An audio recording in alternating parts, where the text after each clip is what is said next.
Hello everybody, Tim Norris here. You can call me GreyElephant. I'm Carmen Norris. And welcome to a quick review by GreyElephant Gaming. Today we're going to be talking about... Deus. Deus. This song has nothing to do with this game. Alright, so the purpose of this video is to give our opinion of Deus. And if you want to know how this game works mechanically, well, then you should watch our live play in which you can play along with Tim. He's got the camera right there, first-person view. You can even hear his thoughts. You can. It's amazing. Now, we have written down all our little thoughts right here for this video, and I do declare that you are first. I am first. And I got to give you, in case you don't follow our Facebook, my very first thought of the game, we got it on camera, it was, wow. Yeah, I was just kind of blown away there. I didn't really have much thoughts there.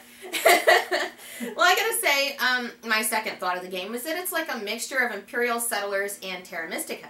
Now, Terra Mystica, I don't necessarily think it plays like it, but I just compare the enjoyment level. You know, we just love Terra Mystica. Okay. They look like Terra Mystica bits, and that's exactly why. You know it is why. But then, after we played a couple more games, I started thinking, let's compare this to some of my favorite games. Is this as good as a Feld game? Blasphemy! Blasphemy! Better? You would be exiled from the hero camp. Thank you very much. I will marvel with the guard back. I will admit that this is just as good as any Feld game I have ever played, if not possibly a tiny bit better than some of them, let's be honest. Yes. But, you know, just like with Terra Mystica came to my mind first, too. I mean, let's face it. I mean, everything looks like Terra Mystica, and that's fine. And there are some mechanics that are similar to Terra Mystica. I mean, when you build in a region, and if you want to build in another region, it has to be adjacent, you know. But what's cool about this one, you can build in the same region. You know, you can build 2 buildings, up to 5 buildings in the same region, which that is really cool. And just like in Terra Mystica, hey, you got the bowls of power to be able to do like little cool things. This one instead allows you to invoke the gods by discarding cards. Similarities there. That is similar. I didn't think of that. Now, upon first glance, it looks like area control. Of course, Terra Mystica has area control. But it really has less to do with this game than you would think. Yeah. Because if you're concentrating on just spreading out, you might not be getting the points you need. Your cards will actually tell you how to get points. It might be that you need to have buildings in certain areas, like, in fields or mountains. Or it might be that you need to stack your buildings and you get points for having them, all together.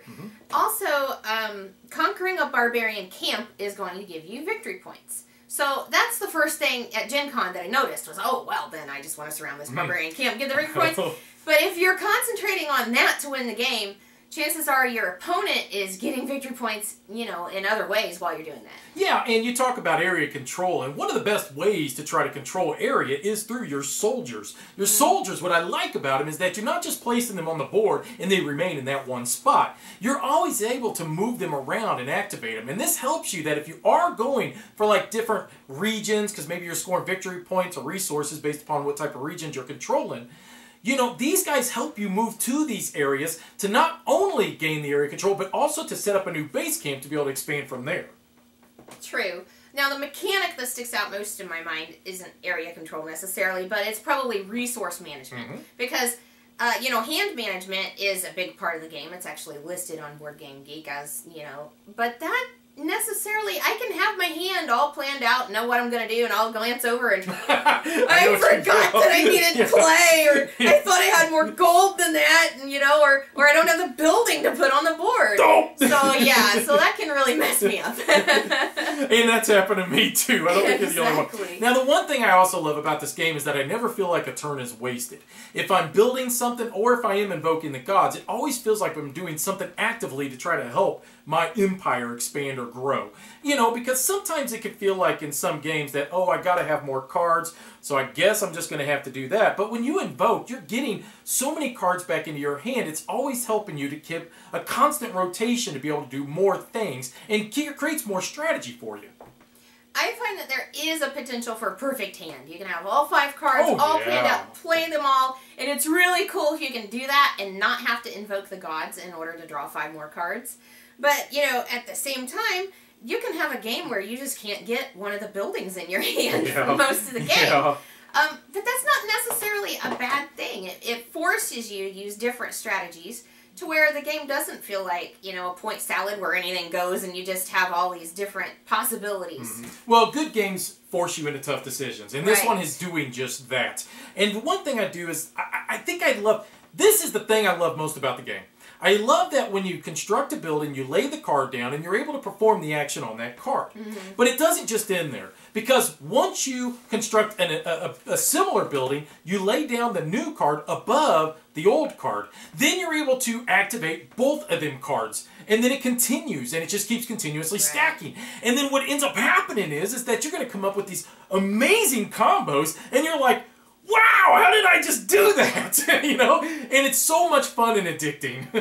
Well, I just gotta say, I feel that this game is amazing. It's more of a medium weight game. I wouldn't compare it to Terra Mystica as far as it being as heavy, but I kind of prefer that most of the time, to tell you the truth. I can't really think of a game in our collection that I would rather play. Wow, and that's a big statement, because we've got some very, very good games. But a lot of games too. This game is a contender for Game of the Year, bottom line. I think a lot of people are going to fall in love with this, just like we have. I mean, I cannot praise this game enough. It is a fabulous, well-designed, smooth-playing, addicting, wonderful, fantastic game. Did I use enough little adjectives and stuff there? I don't know. Is it okay. unique? The thing about it is that I do highly recommend it, but I don't always want you guys to take our opinion. That's why we do the live plays, guys. Watch that video. It's going to give you a great tutorial and understanding on how this game works mechanically, and then you will probably see just why we love this game as much as we do. So, as usual, we appreciate you watching. Bye-bye. Bye-bye. Bam!